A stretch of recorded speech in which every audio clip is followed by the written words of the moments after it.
Anyway, dahil magagabi na naman, tayo ay magluluto naman po ng ating hapunan ngayong gabi para magiging healthy po ang lahat. Ayan, prepare po tayo ngayon ng ating napaka-healthy na ulam natin for tonight. Kaya ayan, simulan na po natin. Healthy ulam ang ating ngayon. Ito yung ating mga sangkap na gagamitin. Ayan sila. Siyempre, hindi pa huhuli yung ating sahog na napaka-special. Dahil nagki-crave po tayo ngayon para magiging healthy yung ating ulam. Abangan po ninyo kung ano yung ating magiging sahog sa ating lulutuing gulay. Ayan, tara! Let's go! Ayan, para mailuto natin itong ating napakasarap na ulam. Ayan, simulan na po natin. Hihiwain po muna natin ito. Meron na po tayo dito nahiwang kalabasa. Ngayon naman, isunod naman natin itong ating okra. Ayan, tatanggalin na po natin itong kanyang pinakadulo.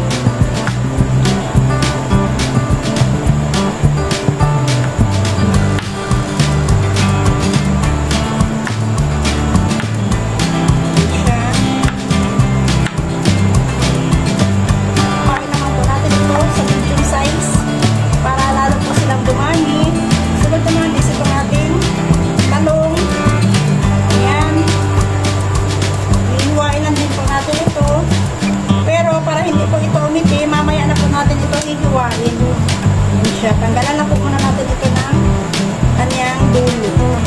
Yan. Tatabi lang po muna natin yun dyan para mamaya na lang po natin ito hihiwa. Next naman is itong ating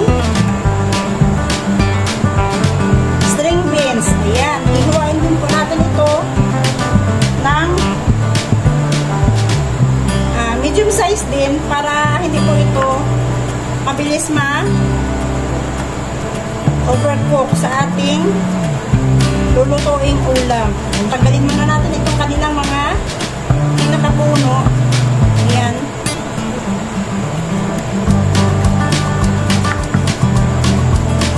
Tanggalin naman po muna natin yan.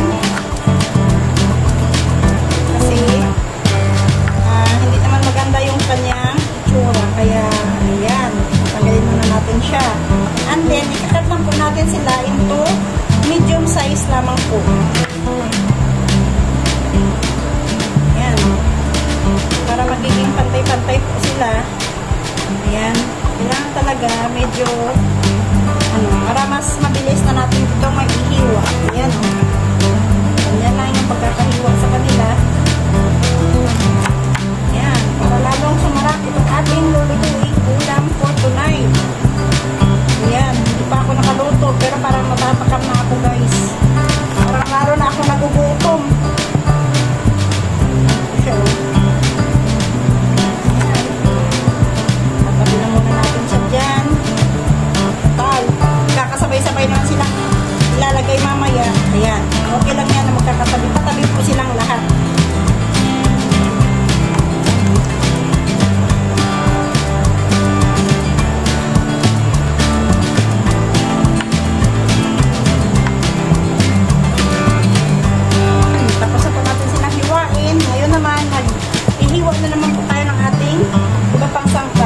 Gagamitin. Ito yung ating gagamitin sa ating pampisa. Ayan, meron na po tayo ditong nahiwang sibuyas, tsaka itong loya, tsaka itong ating garlic.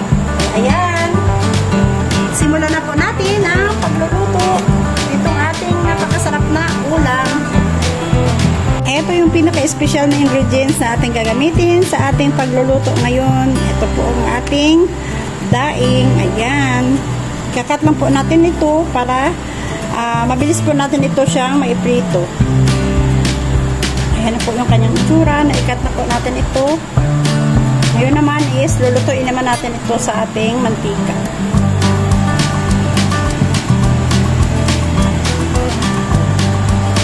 Bago po tayo magpatuloy, shoutout nga po pala sa aking team Solid Love and Support headed by our founder, Judy Tanaka. Thank you so much po, Langga Judy, sa lahat ng tulong na ginawa mo po para sa amin, sa ating team, sa ating mga members, Idol Joker PH, Ate Jocelyn Barlam, and Sis Sky 25.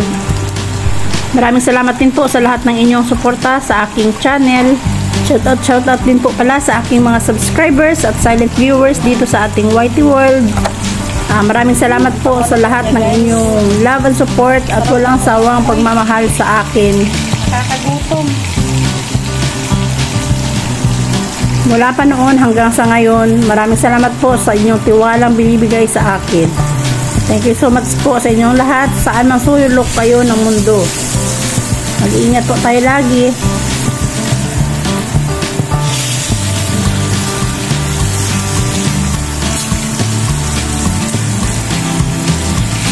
Pag ganyan na yung kanyang itsura na medyo crispy na po siya, hahanguin na muna natin ito sa ating mantika.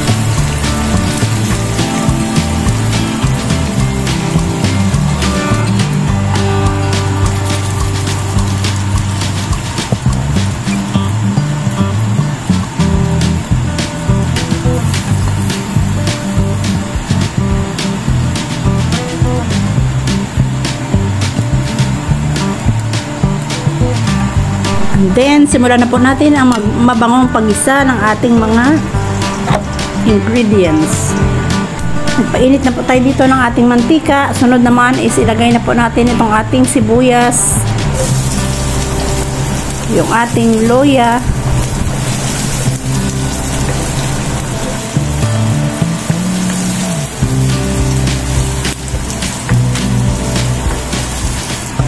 isa lang natin itong ating sibuyas, ating loya hanggang sa ito lumabas ang kanyang aroma. Ito na ating i-add ang ating bawang,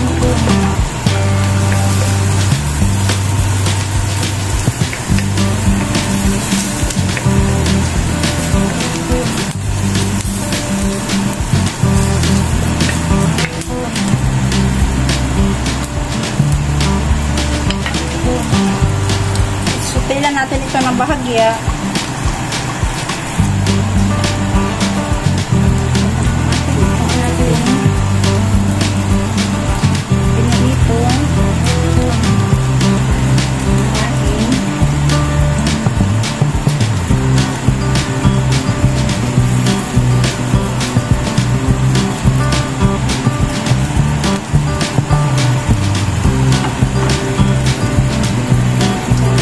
Next, ilagay na po natin itong ating gata.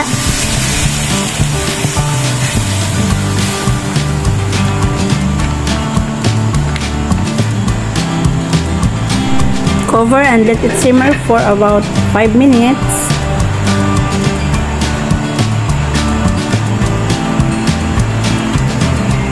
After 5 minutes of simmering, ayan, i-add naman po natin itong ating mga hiniwang gulay.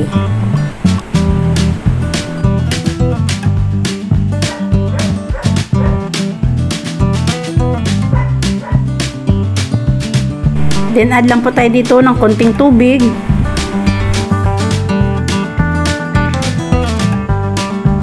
Cover again and let it simmer para lumamot po itong ating mga gulay. Habang ito'y kumukulo, dagdag na po tayo dito ng ating asin. Kunti lamang po para magiging balance lang po ang kanyang lasa at kunting paminta.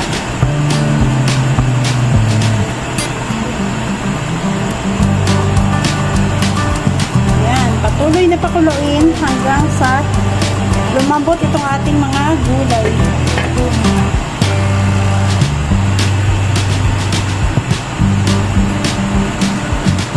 Kumukulo, lagay naman natin itong ating hiniwang talong. Yan, para mas lalong magiging healthy itong ating ulam. Takpan po natin ito ulit at patuloy na pakuluin hanggang sa lumambot ng lahat ng ating mga gulay na nilagay.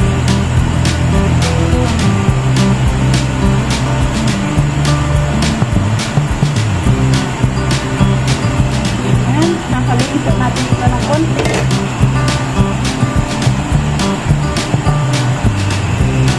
Para ma-absorb din ng talong itong ating nilagay na mga gata.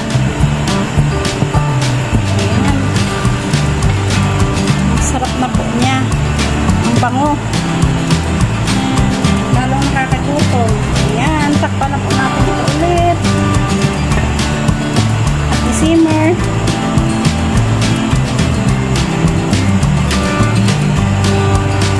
Para sabay-sabay pong maluluto itong ating mga nilagay na mga gulay.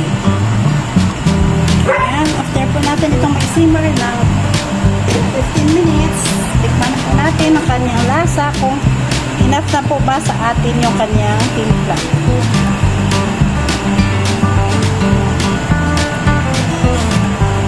Ayan, napakasarap na po niya. At dahan-dahan na rin lumambot ang ating mga gulay. Siya, oh. Ang bango na po niya. Ang sarap. Ayan, tamang-tama lang po yung ating nilagay na konting tubig para magiging balance lang po ang kanyang lasa, tsaka may konting sabaw din po. Ayan. Ayan, ang sarap na ng ating ang sarap at napaka-healthy na nitong ating ulam for tonight. Guys, ang sarap na po ng kanyang tsura. Lalo pa kaya yung kanyang lasa. Ayan, para lalo po itong sumarap, mag-add pa po tayo dito ng malunggay. Ayan, sinimay ko na po ito para matanggal na po yung ibang mga malalaking tangkay po niya. Ayan, atin po itong haluin para lalong lumabas ang kanyang tsura. Ayan, napaka-healthy na po niya. Ayan siya guys, oh. Ito na po yung ating napaka-healthy at napaka-yummy ulam tonight. Ayan siya, oh. Ang bango niya guys. Ang bango na po niya talaga, as in. Ayan, oh.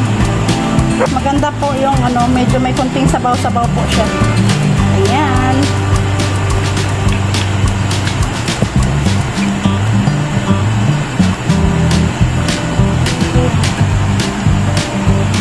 This is our yummy ginataang gulay. Ayan. This is it. Ready to serve. Ayan na po siya guys, oh. Napakasarap na po talaga niya. Ayan.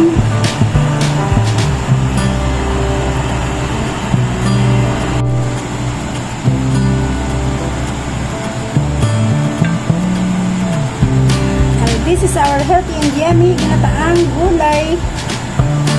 Sa mga hindi pa po nakapag-subscribe, subscribe na po kayo sa aking channel and hit the notification bell para updated po kayo palagi sa mga bago nating upload na mga videos. Ayan. Like and share po tayo mga lalabs. Thank you for watching. Hope to see you on my next video. Ayan, lutuin nyo na rin para magkaroon po ng masarap na ulam ang inyong pamilya. Ayan, thank you so much for watching and God bless everyone. Bye!